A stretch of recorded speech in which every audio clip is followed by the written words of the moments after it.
नमस्कार दोस्तों। आज का हमारा लेक्चर है फंडामेंटल ड्यूटीज़ यानी मौलिक कर्तव्य।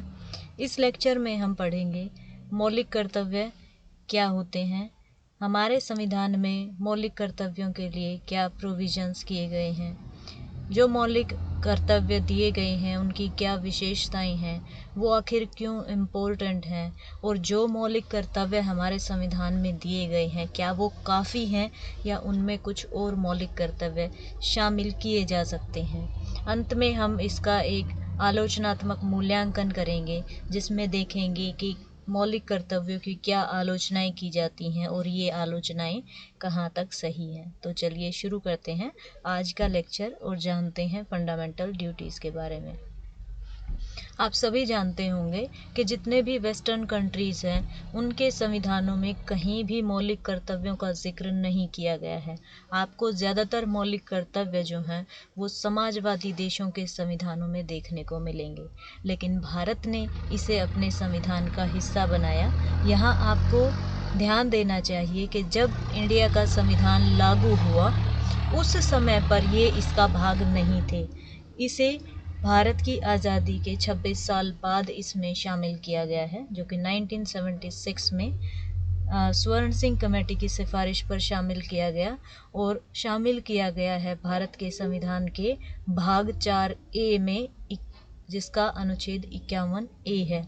इसमें टोटल शुरू में 10 मौलिक कर्तव्यों को शामिल किया गया था, लेकिन बाद में 86th कॉन्स्टिट्यूशनल अमेंडमेंट एक्ट 2002 के द्वारा इसमें एक 11वीं फंडामेंटल ड्यूटी को जोड़ा गया है, जो है कि जो अभिभावक हैं वो अपने 6 से 14 साल के बच्चों को एजुकेशन लेने के लिए विद्यालय भेजेंगे।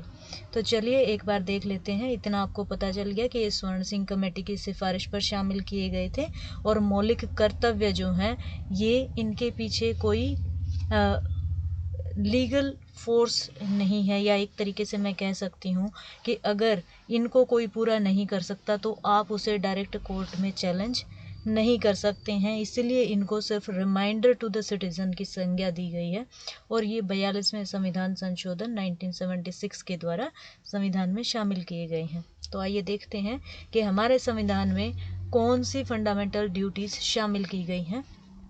इसमें सबसे पहली फंडामेंटल ड्यूटी है to abide by the constitution and respect its ideals, institutions, flags and anthem, यानी संविधान का पालन करना और इसके आदर्शों, इसकी संस्थाओं, इसके राष्ट्रीय ध्वज और राष्ट्रीय गान का सम्मान करना।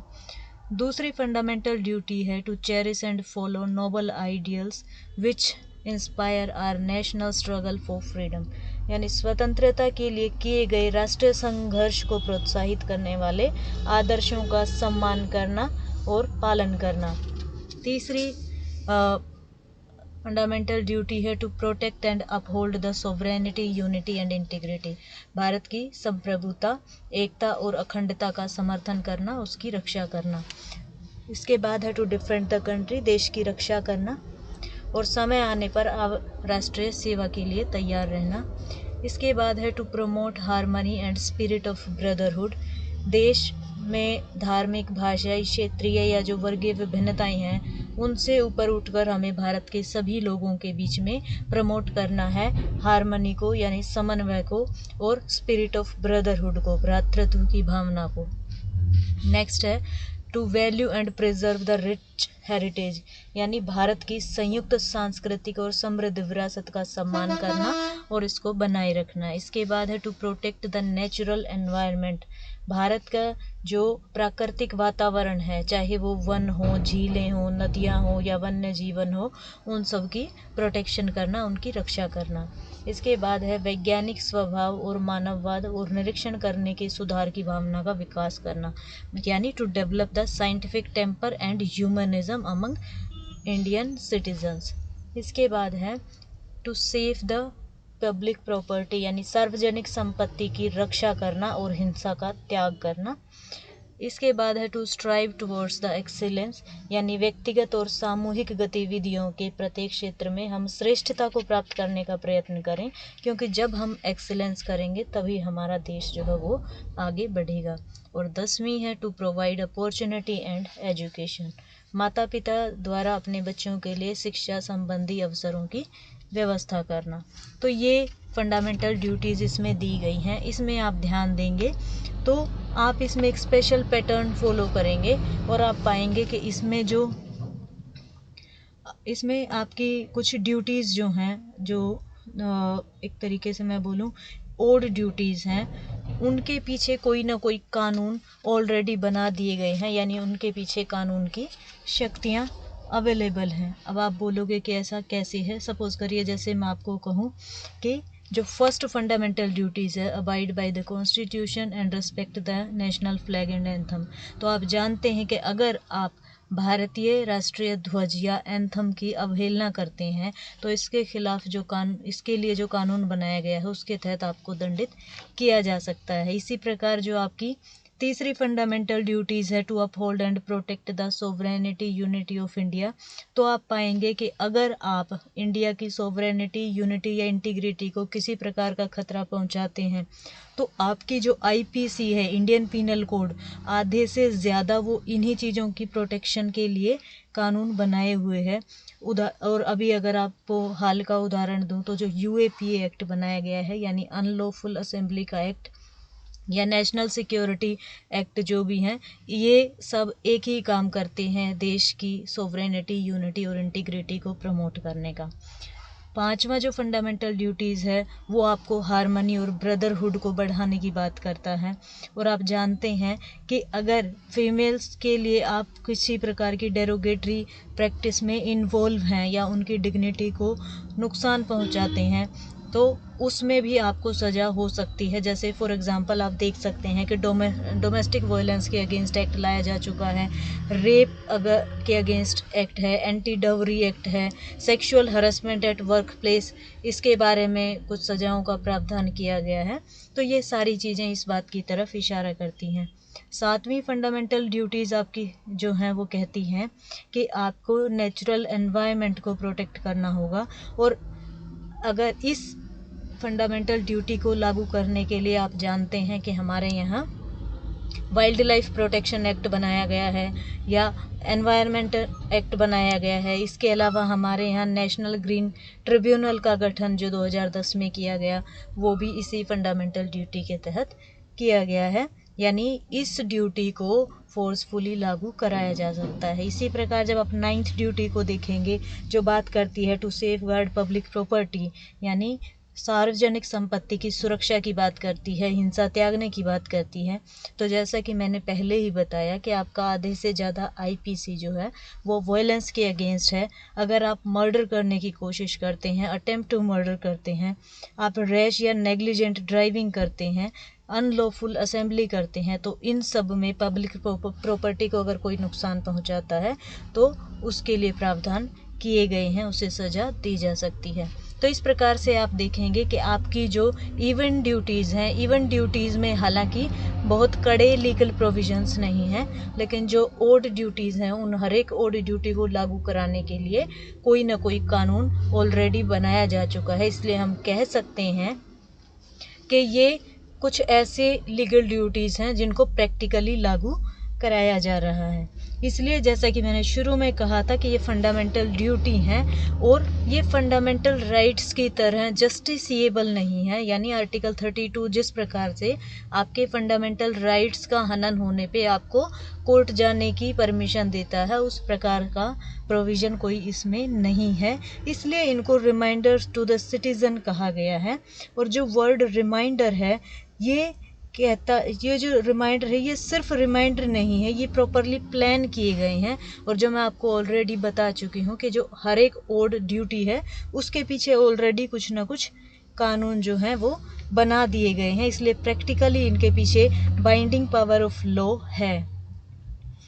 तो इसलिए हम कह सकते हैं कि ये सिर्फ फिलोसॉफी नहीं है, सिर्फ कॉन्सेप्ट नहीं है, बल्कि इनके पीछे कानून की शक्ति भी काम कर रही है। आइए अब देखते हैं कि जो फंडामेंटल ड्यूटी है इसकी क्या विशेषताएं हैं।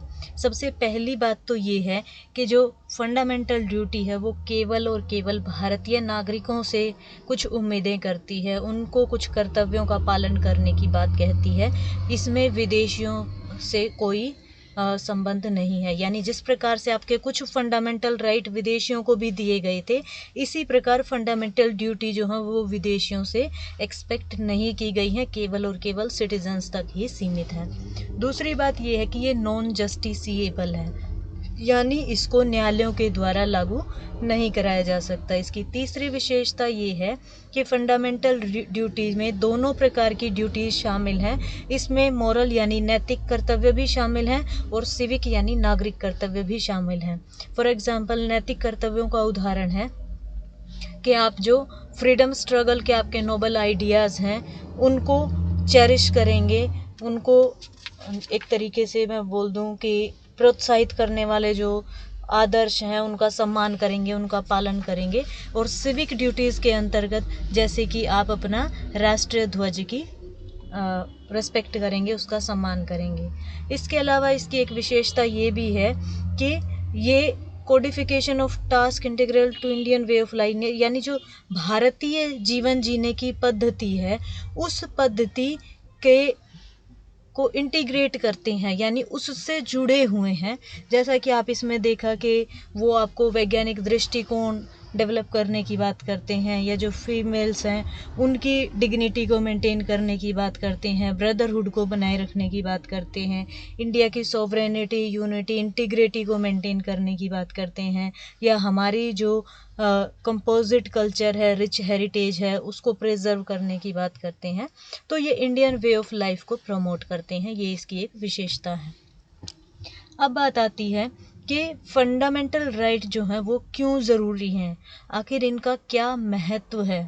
तो दोस्तों, सबसे पहली बात है कि ये हमें हमारे अधिकारों को एंजॉय करने में, हमारे अधिकारों को पूरी तरीके से प्राप्त करने में हेल्पफुल होते हैं, क्योंकि आप सभी जानते हैं कि अधिकार और कर्तव्य एक ही सिक्के के दो पहलू होते हैं। अगर एक व्यक्ति को कोई अधिकार दिया जाता है तो दूसरे किसी व्यक्ति का वो कर्तव्य बन जाता है। इसलिए हमारे अधिकारों को एंजॉय करने में इनकी बड़ी भूमिका है, इसलिए ये इम्पोर्टेंट है। दूसरा इसलिए क्योंकि ये हमारे अंदर एक सेंस ऑफ ड्यूटी क्रिएट करते हैं, हमारे अंदर ये देशभक्ति की भावना भरते हैं और हमारे लिए गाइडिंग प्रिंसिपल का काम करते हैं कि हमें एक नागरिक होने के नाते किस प्रकार का व्यवहार करना चाहिए। इसके अलावा ये हमारे संविधान की एक कमी को पूरा करते हैं, और वो कमी क्या है कि उसमें फंडामेंटल राइट्स इनिशियली दे दिए गए थे, तो हर एक व्यक्ति अपने अधिकारों की तो मांग कर रहा था लेकिन उसे अपने कर्तव्यों का ज्ञान नहीं था। इसलिए हमने 1976 में इसमें कुछ कर्तव्यों को शामिल करके इस कमी को दूर किया है। इसके अलावा इसमें बहुत सारे जो फंडामेंटल ड्यूटीज़ हैं वो नॉन कंट्रोवर्शियल है, यानी ऐसे हैं जिस पर किसी प्रकार का कोई कंट्रोवर्सी नहीं है, जिस पे सब सहमत हैं। और इनकी कुछ एजुकेटिव सिग्निफिकेंस भी है। एजुकेटिव सिग्निफिकेंस का मतलब है कि जो भारतीय नागरिक हैं ये उनको शिक्षा देते हैं कि राज्य उनसे कुछ उम्मीदें करता है जिनको उन्हें कर्तव्य के रूप में पूरा करना है, और वो जो राज्य की एक्सपेक्टेशंस हैं वो क्या हैं, वो हमें फंडामेंटल ड्यूटी के अध्याय से पता चलती हैं। तो फाइनली मैं कह सकती हूँ कि किसी भी प्रगतिशील देश के लिए कर्तव्य और उन कर्तव्यों में शामिल जो भावना है वो ज़रूरी होती है, क्योंकि कर्तव्य ही समग्र विकास का द्योतक होते हैं। इसलिए फंडामेंटल राइट के होने पर भी फंडामेंटल ड्यूटीज से अवगत कराना ज़रूरी है। क्यों? फॉर एग्जांपल सोचिए कि कोई व्यक्ति राइट टू एजुकेशन की मांग करे, लेकिन उसका कर्तव्य क्या है कि अगर सरकार उससे एजुकेशन लेने के लिए उसके लिए कोई एजुकेशन इंस्टीट्यूशन बनाए, उसमें कुछ टीचर्स अपॉइंट करे, तो उस व्यक्ति का कर्तव्य है कि वो वहाँ जाकर शिक्षा ग्रहण करे और शिक्षा ग्रहण करने की दिशा में प्रयत्न करे। अगर वो व्यक्ति वहाँ जाकर पढ़ाई ही नहीं करेगा तो ऐसे में उसको वो अधिकार देने का कोई बेनिफिट नहीं है। तो इसीलिए जो कर्तव्य हैं वो भी अधिकारों के जितने ही महत्वपूर्ण हैं। इसके अलावा दोस्तों, इसकी एक इम्पोर्टेंस ये भी है कि आज जो समाज का स्वरूप है, जो महत्वाकांक्षाएं हैं, जो ज़रूरतें हैं, वो बदल रही हैं। आप देख रहे होंगे कि जैसे जैसे हम 21वीं सदी में टेक्निकली ज़्यादा ग्रो करते जा रहे हैं, आगे बढ़ते जा रहे हैं, वैसे ही हमारे समाज में महिलाओं के खिलाफ लगातार दुष्कर्म, हिंसा और ज़्यादा विभत्स रूप लेती जा रही है। आपने सुना होगा कि जो कोरोना का लॉकडाउन हुआ, उसमें घरेलू हिंसा के मामले 100% बढ़े हैं। आपने हैदराबाद, उन्नाव जैसे केस भी देखे हैं। और ऐसे में जब हमारे मौलिक कर्तव्य हमें कहते हैं कि हम वैज्ञानिक दृष्टिकोण अपनाएं, हम महिला सम्मान की बात करें, तो कहीं ना कहीं ये हमारे आज की ज़रूरतों को पूरा करने में हमारी हेल्प कर रहे हैं, हमारी सोसाइटी को गाइड कर रहे हैं। इसके अलावा आप देखेंगे कि आज हम उस मटेरियलिज्म के दौर में हैं, जब मनुष्य की लालची प्रवृत्ति और उसकी उपभोक्तावादी संस्कृति ने पर्यावरणीय समस्याओं को बहुत बढ़ा दिया है। आप देखते हैं हर रोज़ हम बाढ़ की, कभी सूखा की, कभी विस्थापन की, कभी ग्लोबल वार्मिंग की, कभी क्लाइमेट चेंज की, इन समस्याओं से जो राष्ट्र की संपत्ति को नुकसान होता है, तो उस नुकसान को कैसा रोका जाए, वो रोकने की जिम्मेदारी भी हमारी है। और इसके लिए ज़रूरी है कि हमें हमारे कर्तव्यों का ज्ञान कराया जाए। तो इसलिए हम कह सकते हैं कि जो फंडामेंटल ड्यूटीज़ हैं, वो विचार हैं, वो प्रावधान हैं, वो केवल दर्शन नहीं है, वो हमें गाइड करते हैं। हालांकि इन्हें नॉन जस्टिसिएबल रखा गया है, बट स्टिल जैसा मैंने आपको बताया कि अगर आप इनको ध्यान से देखेंगे तो हर जो ऑड फंडामेंटल ड्यूटी है, उसके पीछे कुछ कंपल्सिव वैल्यू है, उनके पीछे कुछ कानून ऑलरेडी बना दिए गए हैं। इसलिए ये केवल और केवल रिमाइंडर नहीं है। तो आइए अब ये देखते हैं कि जो फंडामेंटल ड्यूटीज़ हैं, इनकी क्या आलोचनाएं की जाती हैं।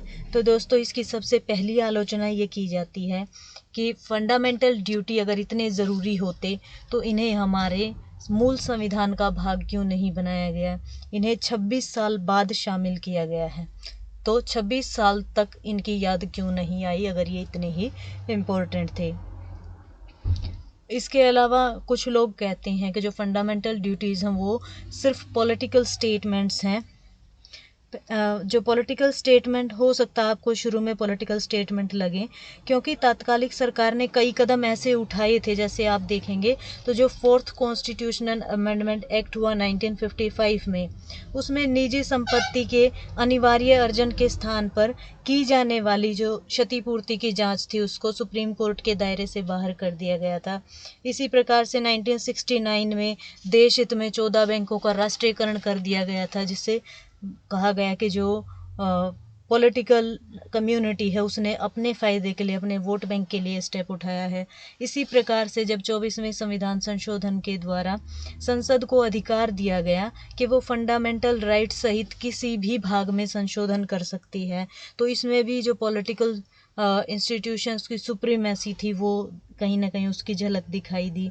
और इसी तरीके की कुछ चीज़ें, जो जैसे आपने 42nd अमेंडमेंट में समाजवादी शब्द जोड़ दिए, जबकि हमारी जो व्यवस्था थी उसमें ये शब्द ना जोड़ने के बावजूद भी वो कुछ उसी तरीके से काम चल रहा था। तो इस प्रकार से ऐसा कहा जाता है कि जो फंडामेंटल ड्यूटीज़ को जोड़ना और कुछ नहीं बल्कि राजनीतिक लाभ से जुड़ा निर्णय माना गया, और इसलिए इनको शामिल किया गया है। इनकी एक क्रिटिसिज्म ये भी की जाती है कि ये नॉन जस्टिसिएबल हैं, दे आर जस्ट रिमाइंडर्स। इनका यदि इनका पालन किया तो ठीक है, यदि नहीं किया तो भी कोई दिक्कत नहीं है, क्योंकि इनके पीछे कोई कानूनी शक्ति नहीं है, और अगर आपने पालन नहीं किया तो आपको किसी प्रकार की सज़ा नहीं मिलेगी। ऐसे में इनको शामिल करना या ना करना बराबर की बात है।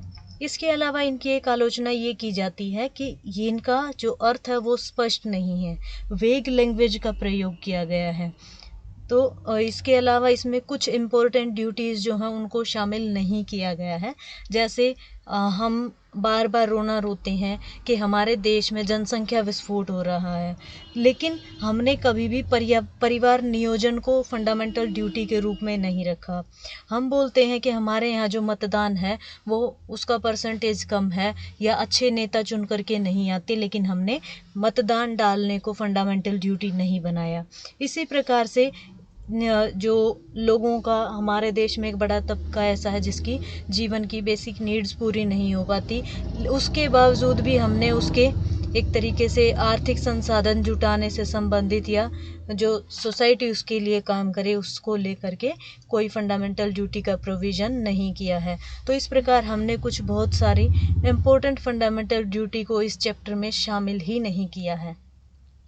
तो अब सवाल उठता है कि क्या कुछ ऐसी फंडामेंटल ड्यूटीज़ हैं जो हम फंडामेंटल ड्यूटी के ग्रुप में शामिल कर सकते हैं या पार्ट 4A में शामिल की जा सकती हैं।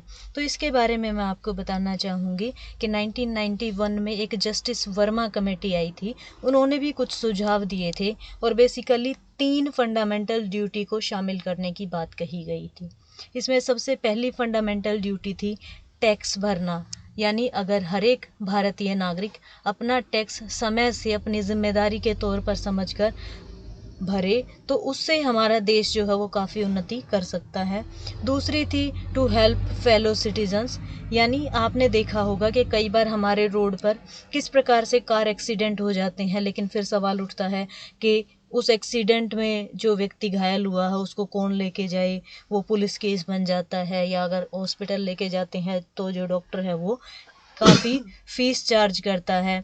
तो इसी प्रकार का एक केस हमारे सुप्रीम कोर्ट में जब आया था Parmanand Katara versus Union of India case के बारे में, तो इसके बारे में हमारे सुप्रीम कोर्ट ने कुछ गाइडलाइंस दी थी कि इस प्रकार के अगर कोई केस आते हैं तो उसमें कोई भी मेडिकल एस्टेब्लिशमेंट, कोई हॉस्पिटल, कोई क्लिनिक, कोई भी या डॉक्टर, वो फीस के मामले में ट्रीटमेंट के लिए लगने वाली फीस जो है उसको लेकर के अगर वो उसे नहीं मिलती है तो ऐसे मामले को रिफ्यूज़ नहीं कर सकता, ट्रीटमेंट करने से मना नहीं कर सकता है।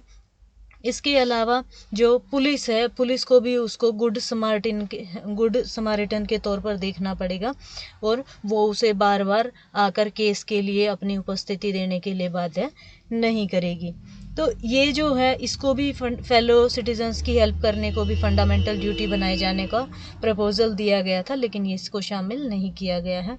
इसके अलावा एक और फंडामेंटल ड्यूटी इसमें शामिल की जा सकती थी, ये थी वोट करने की ड्यूटी। और आप सभी जानते हैं कि हमारे यहाँ जो वोट है वो आज भी कैसे आपकी जाति, धर्म या दूसरी चीज़ों से प्रभावित होकर दी जाती है, और कोई व्यक्ति वोट डाले या ना डाले इससे कोई फ़र्क नहीं पड़ता। अगर इसे फंडामेंटल ड्यूटी के चैप्टर में शामिल किया जाता तो शायद कुछ लोग इसकी महत्व के बारे में ज़्यादा अवेयर होते, ज़्यादा एजुकेटेड होते और वो इसके महत्व को समझते, और ये हमारे लोकतंत्र के लिए अच्छा हो सकता था। आई होप आपको समझ आया होगा। आइए एक बार फिर से देख लेते हैं कि हमने इस लेक्चर में क्या क्या पढ़ा।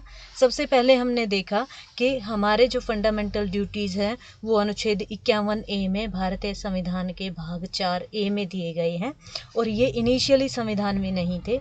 इन्हें स्वर्ण सिंह कमेटी की सिफारिश पर 1976 में शामिल किया गया है and they are inserted in Indian Constitution just as reminder to the citizens, यानी इनको एनफोर्सेबल नहीं बनाया गया। फिर हमने अपनी 11 फंडामेंटल ड्यूटीज़ के बारे में पढ़ा, फिर हमने देखी इनकी कुछ फीचर्स, इसके बाद हमने इसके महत्व के बारे में जाना कि ये क्यों इम्पोर्टेंट है, इसके बाद हमने इसकी कुछ आलोचनाएं देखी, और सबसे अंत में हमने देखा कि ऐसी कौन सी इम्पोर्टेंट फंडामेंटल ड्यूटीज़ और हो सकती हैं जो इसमें शामिल की जानी चाहिए थी।